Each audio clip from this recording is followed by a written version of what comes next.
Hello world, this is Corey Lefevre and you're watching Garden Fever. I wanted to talk to everybody a little bit about eggshells.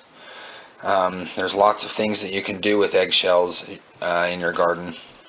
And well, there's two main things, but there's other things. But two things that you can do with eggshells in your garden that really can be beneficial. If you use them, and that's eggshells. And a lot of people, there's a lot of information out there on YouTube and on the internet about eggshells being applied to the garden, and it's for the most part true. There is a misconception with it though, and I wanted to talk to everybody and our viewers, or my viewers, about that. And that's as far as the being a repellent to slugs and snails. It is. It definitely is. But I think in the way it's being applied, most people fail at it. And that's one reason for doing this video, is I just kind of wanted to discuss that with everybody and kind of explain to them why I feel that way.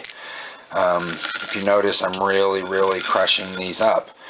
And I'll have some examples after I get done filming this portion of the video. I'll cut away and I'll go outside to my garden where I've applied eggshells to stuff, and I'll kind of show you some do's and don'ts. There's some that I purposely did it really bad, and then there's others that I did it in the more proper way.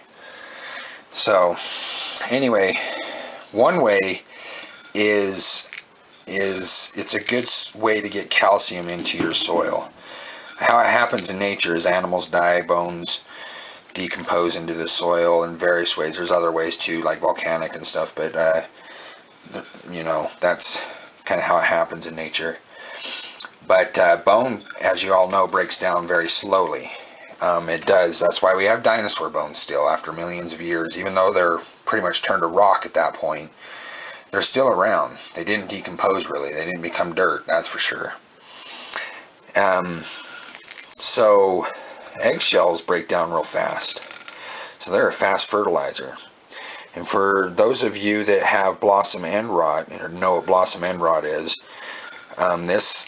it's often caused by a calcium deficiency. There are other things that will cause that, but a lot of times when you grow in pots, there tends to be a calcium deficiency, and you'll get some blossom end rot. I've had it a few times with tomatoes and peppers that I've grown in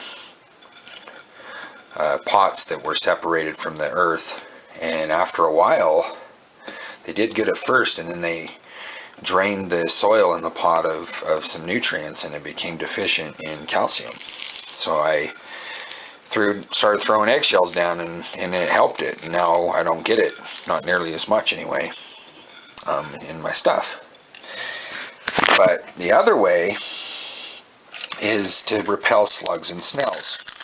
Okay. And a lot of times, and I'm breaking these up because a lot of times people will, you know, we get busy and we get lazy and we just kind of do that, and then we just kind of throw it in.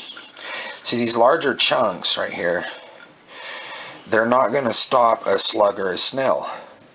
You lay that down, they're going to crawl up to it and be like, and then they're going to go around it.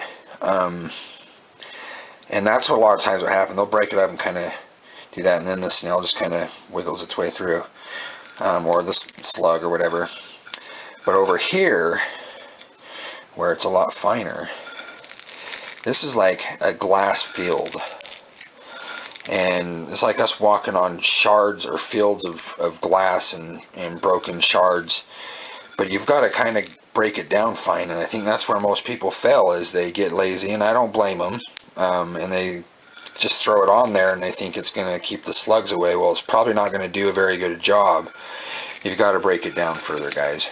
That's the secret. And then you basically dust it, or, you know, just a whole ring around the plant. You just want to, and even on the leaves, let it sit on the leaves a little bit, and just make it like a diamond field of sharded eggshells, and then all of a sudden you'll notice that the slugs and the snails aren't as eager to go through that to get to the plant.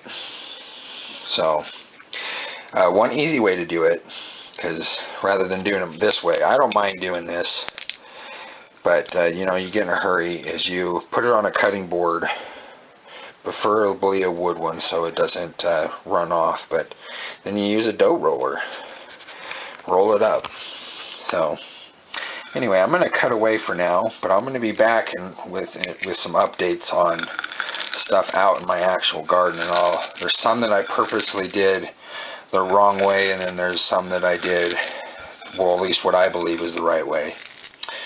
And I'll show you that. And then I'll finish doing this while I'm away. Alright everybody, I'm back. The sun's out, so I'm hoping you can see this. It's hard for me to see in the screen, but this is the right way.